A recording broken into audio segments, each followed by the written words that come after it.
Hey everyone, it's Pete here at Black Dog, and today I'm going to show you how I do my panning in a song and how I'd pan things when I do it.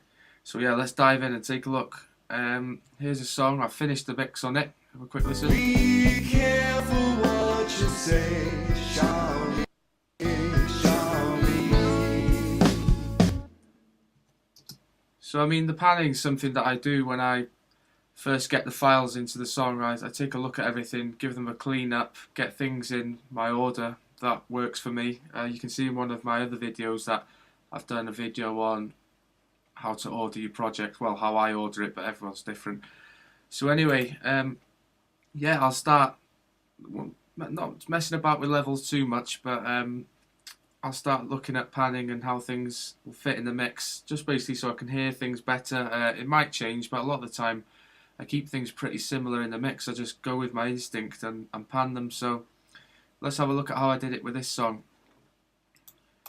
So I'll just work down in order just to keep things simple. So the kick drum, you're always going to want to keep those pan dead center. Well, I can't think of why I'd do a mix without the kick drums in the center.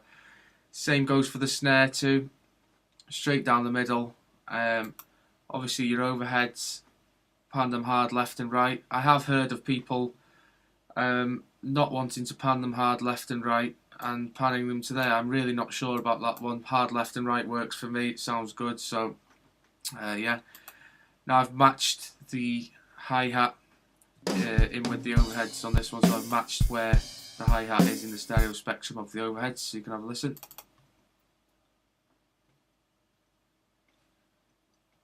Over to the right there. Same with the low tom. I had to listen to the overheads and then I matched it where I could hear it in the overheads. Same with the high tom. Bass, same again, you're going to want that smack down the middle. I can't think why you'd start panning your bass off.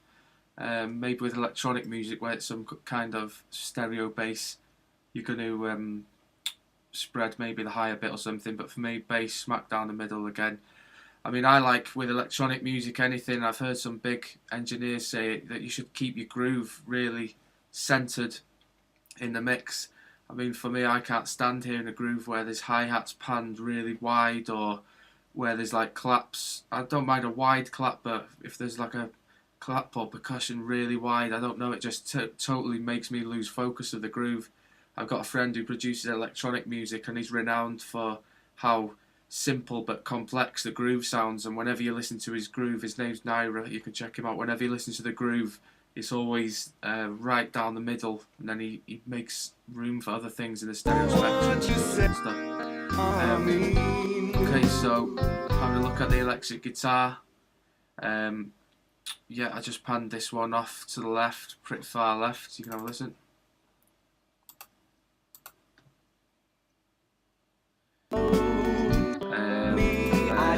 Electric guitar 2, slightly further in from the left. These two don't actually play at the same time as each other, so they don't mask each other. So yeah, a little bit further in with this one.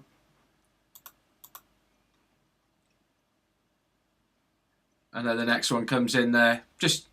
I just thought I could let it change position slightly. I still wanted to keep it left, but I suppose it gets things interesting. Electric piano. This one I've positioned with the Waves S1 imager, so it's a good trick if you've got a stereo signal. Rather than just panning it with the pan there, you can spread it and position it more like that. Rather than just doing a pan, you can position how wide you want it and stuff. It's a really good trick to do that rather than just do a straight up pan. Let's see what I did with these flutes. They're looking like they're dead centered.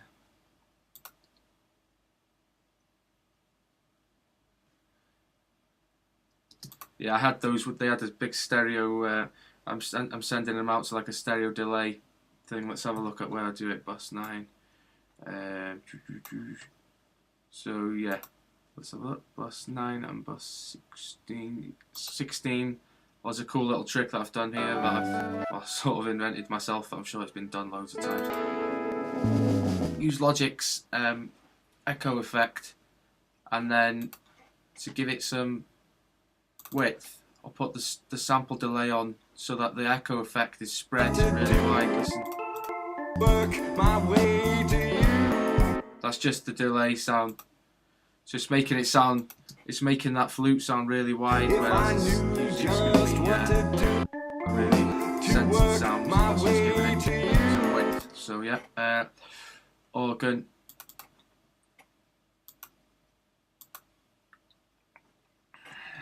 I actually just panned this one manually over, pretty far to the right, so you can have a listen.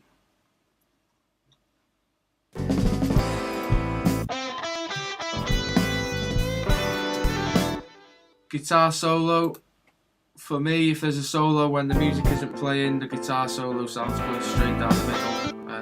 Well, a lot of the time there can be things where there's something else that I think relates to it, so I might pan the guitar solo off a bit, but for me, straight down the middle usually.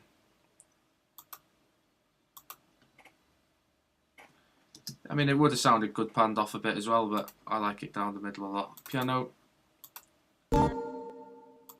I just widened the piano with the sample delay trick again. Just pull the pop slider down, and you'll hear the sound widen. It delays the right signal with the left. So I made the piano wider, guitar in the middle.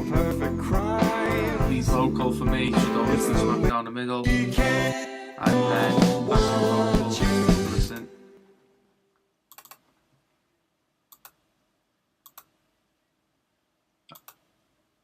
I've gone wide with these. I wanted the client asked for them to be really wet, so I've drenched them in reverb and I've panned them off really wide.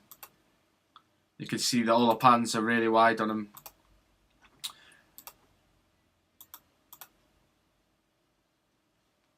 This one looks like it's panned down the centre because they'd given me a stereo file where they'd already done the panning.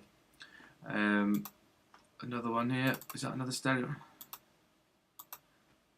Yeah, I panned that one straight down the middle just because I wanted it to just literally be singing as a texture with the lead vocal, so I didn't want that one off because it just sounded like two people. I wanted them to really come together and harmonise.